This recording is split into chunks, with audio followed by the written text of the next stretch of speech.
संगम का मतलब होता है भेंट करना। संगम का मतलब क्या होता है? भेंट करना। जैसे जब तिलकोहरू लोग जाते हैं ना तिलक में से निकल के, तो उस समय तिलकोहरू लोग जो आते हैं वो आप तो कल के वीडियो में हमने आपको महाजनपद के बारे में पढ़ाया था। महाजनपद क्या होता है ये हमने आपको प्रॉपरली रूप से बता दिया था अच्छे तरीके से, ठीक है। आई होप आप समझ गए होंगे कल के वीडियो में, ठीक है। तो आज की इस वीडियो में हम लोग जानेंगे कि जो 16 महाजनपद कहीं ना कहीं बनाए गए थे, बिहार भारत से संबंधित चीज़ें थी, है ना। भारत के बाहर भी कुछ महाजनपद के प्रकार मिले थे, ठीक है। तो इस वीडियो में हम लोग इसी महाजनपद के बारे में पढ़ने वाले हैं। दिन में आपको 16 बड़े बड़े महाजनपद के बारे में पढ़ाने को समझाने की आज की बात है, ठीक है। आज की बारी है।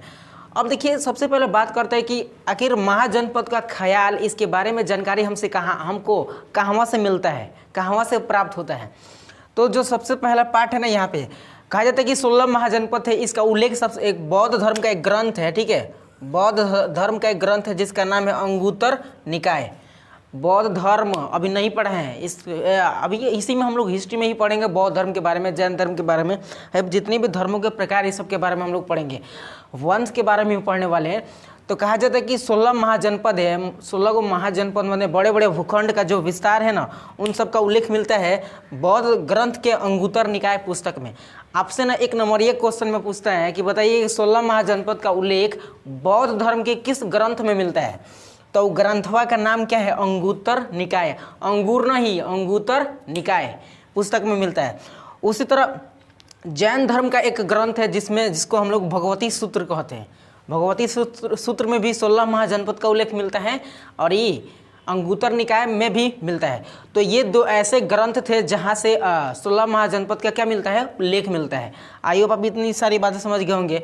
अब 16 महाजनपद में जो सबसे पहला महाजनपद आता है उसका नाम है काशी। क्या है? काशी। अब नाम से लगता होगा कि ये उत्तर प्रदेश वाराणसी में क्या है, काशी, ठीक है। नाम से लग रहा है ना जी। तो ये काशी जो है ना, इसकी राजधानी थी वाराणसी या वाराणसी थी, जो उत्तर प्रदेश के क्षेत्र में, जैसा कि हमने भारत माता का चित्र बनाया है। यहाँ पे आपको मिलेगा बिहार। क्या मिलेगा जी?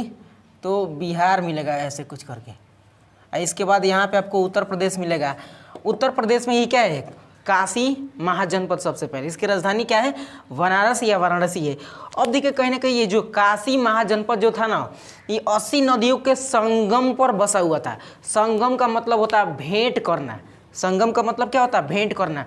जैसे जब तिलकोहरू लोग जाते हैं ना तिलक में से निकल के, तो उस समय तिलकोहरू लोग जो आते हैं वो प्लस लड़के के घर के जितने भी उसके चाचा लोग होते हैं, उसके पापा होते हैं, उसके मामा नानी जितने लोग होते हैं, नानी नहीं मतलब लेडीज़ लोग में नहीं, लेडाज लोग में, वे सारे के सारे उनको विदाई देने के लिए क्या करने जाते हैं? संगम करने जाते हैं, मिलान करने जाते हैं।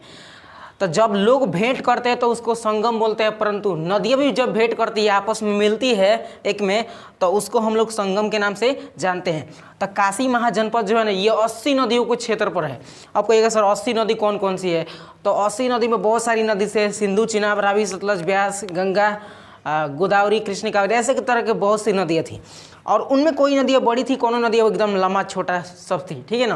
तो आप याद रखिएगा कि काशी महाजनपद जो है ये 80 नदियों के मुहाने पर बसा हुआ क्षेत्र है। जैसे पंजाब, अगर पंजाब की बात करें तो पंजाब जो है 5 नदियों के क्षेत्र पर बसा हुआ है। क्या है? एक राज्य है जो भारत के इस एरिया में आपको मिलेगा देखने को, ठीक है ना। पंज मतलब होता है 5 और आब मतलब होता है नदियों का क्षेत्र। पंजाब 5 नदियों का क्षेत्र क्या है? पंजाब। वैसे काशी 80 नदियों का क्षेत्र है। क्या चीज़? ये काशी महाजनपद 80 नदियों का क्षेत्र। आप इस बात को याद रखिएगा। तो ये 80 नदियाँ मिली हुई है, इधर से इधर से इधर से ऐसे भेंट करी हुई है एक में ऐसे।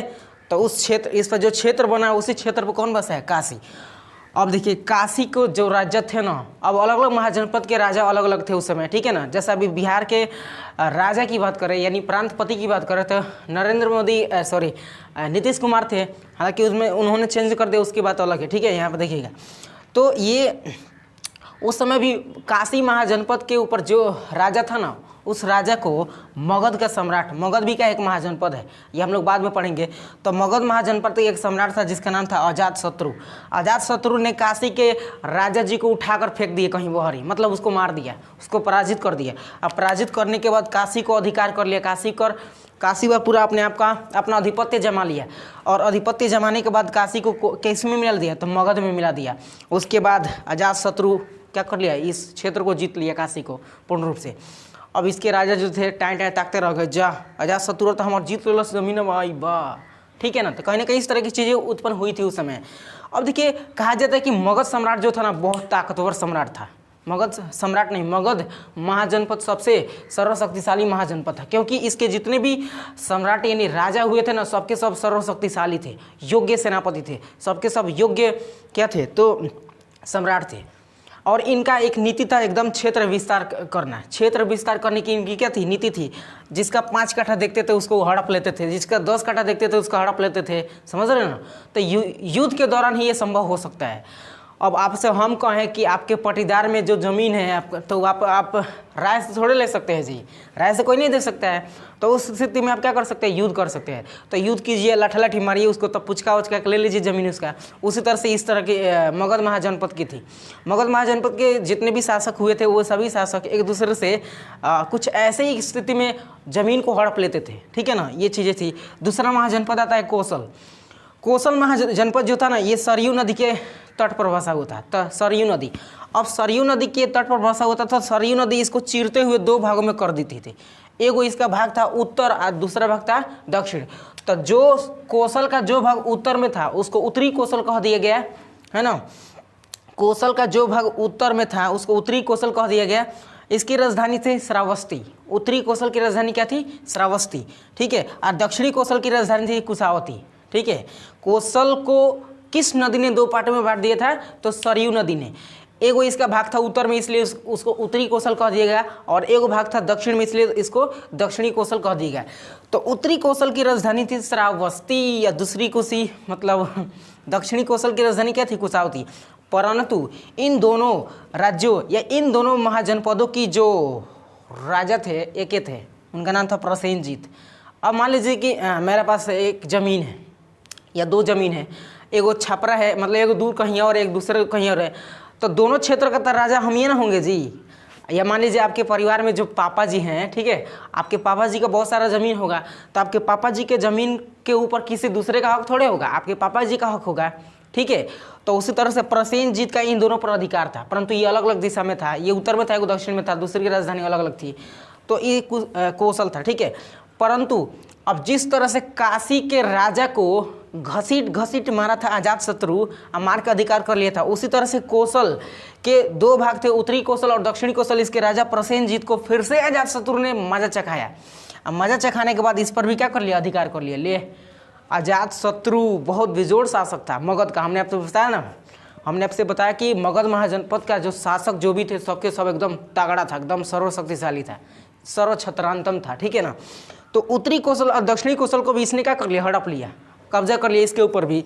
अब ले मगध सम्राट जो अजातशत्रु है इसने 2 महाजनपदों को जीत लिया, काशी और किसको, कौशल को। इस तरह से दूसरा हो गया। अब तीसरे की बात आती है, तो तीसरा जो होता है अंग महाजनपद, ये बिहार के मुंगेर भागलपुर जिले तक फैला हुआ था। बिहार एक राज्य है यहाँ पे, ठीक है।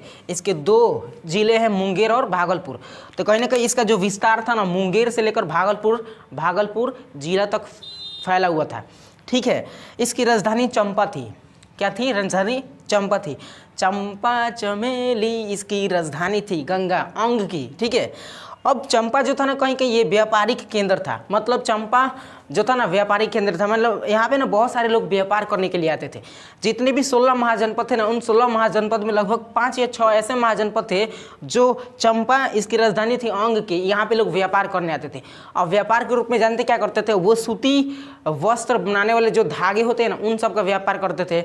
इसके अलावा बात करें तो जो कैसे नहीं होता है एक तरह से क्या चीज़ होता है, गेहूँ, जितने भी फसल वो लोग उपजाते थे ना उस समय अंग, या इसके अलावा जितने भी महाजनपद थे ये जितने भी फसल उपजाते थे वो सभी फसलों को यहाँ पे बेचने के लिए आते थे। तो अंग की राजधानी चंपा में, इसलिए चंपा को व्यापारिक केंद्र बना दिया गया, व्यापारिक केंद्र कह दिया गया। तो अब यहाँ से बात करते आगे, तो ये यहाँ के राजा थे कौन, ब्रह्मदत्त। यहाँ के राजा कौन थे, ब्रह्मदत्त। अंग के राजा कौन थे, तो ब्रह्मदत्त थे, ब्रह्मदत्त। तो इस तरह की चीज़ें थी। यहाँ पे इसके राजा कौन थे? ब्रह्मदत्त थे। अब कहीं ना कहीं ब्रह्मदत्त जो थे ना, ब्रह्मदत्त यहाँ के, देखिए अब ये ब्रह्मदत्त थे यहाँ के राजा, क्या के? तो अंग के राजा ब्रह्मदत्त को फिर से बिंबिसार ने क्या कर दिया? खत्म कर दिया, मार दिया। अंग के राजा जो थे बिंबिसार, इन बिंबिसार ने क्या कर दिया? खत्म कर दिया। अब देखिए यहाँ पे मगध महाजनपद के दो शासक, एक बिंबिसार था, दूसरा कौन था? अजातशत्रु। इन दोनों शत्रुओं ने, इन दोनों मतलब मगध के सम्राटों ने क्या कर दिया कि कौशल को भी पराजित कर दिया, अंगों को भी पराजित कर दिया और काशी को भी, और तीनों क्षेत्रों को अपना जेब में डाल दिया। अपना जेब में डालने का सेंस है कि मगध में मिला लिया, तो मगध का विस्तार बहुत ज़्यादा हो गया। तो आई होप आप आज के इस 3 महाजनपद के बारे में थोड़ा बहुत समझ में आया होगा। इसके बाद और आपको कितना 13 महाजनपद बच रहा है। 13 महाजनपद को हम नेक्स्ट वीडियो में कराने वाले हैं। तो अगर इस वीडियो को शेयर करते हैं अपने दोस्तों के साथ तो हमें भी अच्छा लगता है, ठीक है ना। तो कहीं ना कहीं आप इस वीडियो को लाइक करें, शेयर करें, अपने दोस्तों के साथ करें, शेयर भी करें। साथ ही साथ इस चैनल पर अगर नए हो तो इस चैनल को जरूर सब्सक्राइब भी कर लीजिएगा। तो मिलते हैं दूसरे वीडियो में, तब तक के लिए take care of your self.